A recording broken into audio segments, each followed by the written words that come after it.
নমস্কার, আজকে আমি বিট বাটা করব। বিট বাটার জন্য দেখো বিটগুলো আমি ভালো করে ধুয়ে নিয়েছি, আগের থেকে ভিজিয়ে রেখে নিয়েছি হলুদ, নুন, পেঁয়াজ, রসুন, কাঁচা লঙ্কা। বিটগুলোকে আমি এখন কেটে নেব। দেখো এইভাবে ছুলে সব কেটে নেব। এইভাবে তোমরা বিট বাটা করে খেয়ে দেখবা, খুব ভালো হয় খেতে। বিট তো আমরা অনেক রকমভাবেই খাই, কিন্তু এইভাবে একটু বেটে খেয়ে দেখো।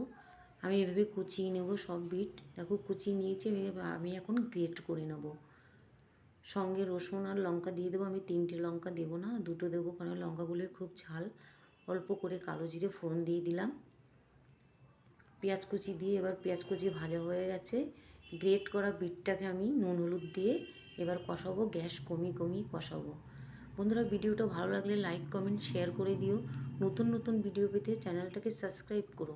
বন্ধুরা, তোমরা পাশে থেকো, তোমরা পাশে না থাকলে আমি এগোতে পারবো না। দেখো হয়ে গেছে। আমি